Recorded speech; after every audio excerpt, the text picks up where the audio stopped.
Para pemain sirkus menari dengan penuh senyum lebar. Wajah mereka memancarkan tawa dan cahaya. Tapi siapa sangka, di balik riasan ceria, tersembunyi air mata yang tak terlihat oleh mata penonton. Tiap lompatan, tiap gerakan lincah adalah bentuk pengorbanan yang tak terungkapkan. Mereka tertawa bukan karena bahagia, melainkan karena tuntutan yang memaksa. Di balik tenda warna-warni dan gemerlap lampu, ada jiwa-jiwa yang menjerit dalam diam. Dibebani harapan, dituntut sempurna. Mereka bertahan meski luka menganga.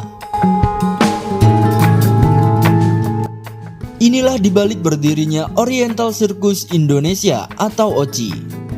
Terdapat sosok penting bernama Hadi Manansang yang merupakan pionir sirkus modern di Indonesia bersama ketiga anaknya, yaitu Jensen Manansang, Frans Manansang, dan Tony Sumampau. Hadi memulai karirnya sebagai pemain sirkus jalanan. Mereka tampil secara keliling dari satu kota ke kota lain, manggung di alun-alun, lapangan terbuka, kelenteng, hingga acara di lingkungan paguyuban Tionghoa.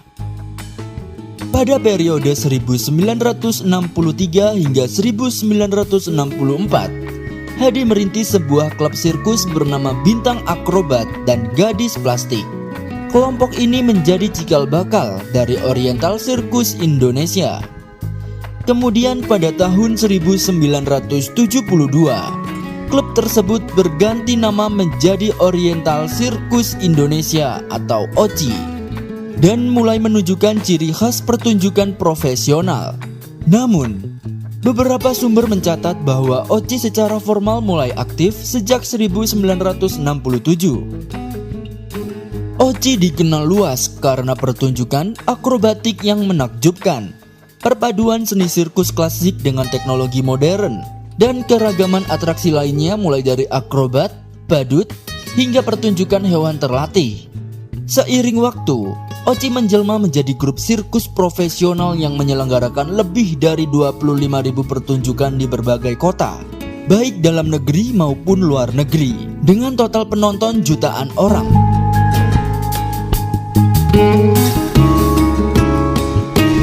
Sebagai pelopor sirkus di Indonesia, OCI memainkan peran penting dalam memperkenalkan dan mengembangkan seni pertunjukan sirkus di tanah air. Mereka menjadi kebanggaan nasional, khususnya dalam bidang hiburan yang saat itu masih sangat terbatas pada jenis-jenis pertunjukan tradisional. Pada tahun 2018, dalam rangka memperingati ulang tahun ke-50, OCI menggelar pertunjukan spesial bertajuk The Great 50 Show.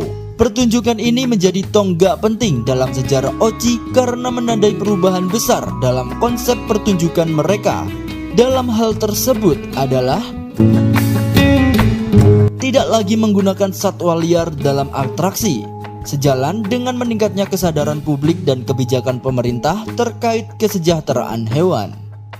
Mengadopsi teknologi modern seperti drone, laser, video mapping, dan live band sehingga menciptakan pengalaman visual dan audio yang spektakuler.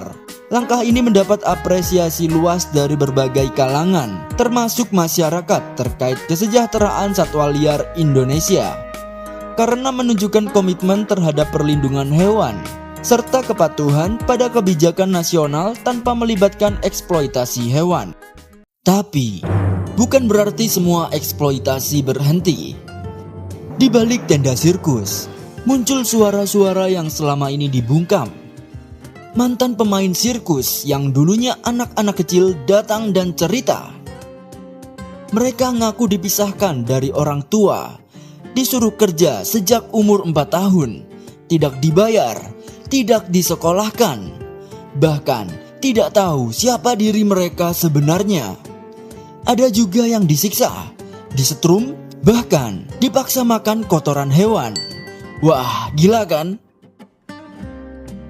Komnas HAM sudah pernah nyelidikin ini tahun 1997 dan menyatakan emang ada pelanggaran HAM berat, tapi kasusnya tenggelam gitu aja. Sekarang tahun 2025, para korban balik lagi datang ke Kementerian HAM. Mereka nuntut keadilan yang udah puluhan tahun ditahan. Sirkus ini mungkin udah pensiun, tapi luka yang ditinggalkan masih membekas. Oke Pak, Ibu kalau Pak Prabowo atau Presiden kita nonton, apa yang pengen disampaikan boleh? Ya tolong dibantu gitu ya. Boikot dulu lah Taman Safari untuk menyelesaikan kasus kita ini. Jangan nyepelein. Dia kan menyepelekan kita ini. Jangan siapa mungkin mentang-mentang dia orang banyak itu ya, banyak duit, banyak uang, terus dia mau banyak backingannya. Dia kan mikirnya kita ini siapa, sampah gitu. Saya setuju. Selama Untuk ini melawan kan orang seperti iya. ini memang harus diboikot Iya. terlebih dahulu. Boikot itu Taman Safari untuk menyelesaikan sama kita dulu selesai dulu bagaimana? Baru semua ya, bukan Taman Safari, semua yang Taman Safari semua harus diboikot yang di dulu. Prigen, yang di Bali itu semuanya. Oh ada juga. Ada yang di Bali, Ada di Solo. Ada di Solo juga ada. Nah, mereka tidak mengakui sirkus dan sirkus dan safari, dia bilang beda. Ya toh, tidak ada sangkut pautnya. Kenapa tapi kok sirkus dimuseumkan di Safari Prigen?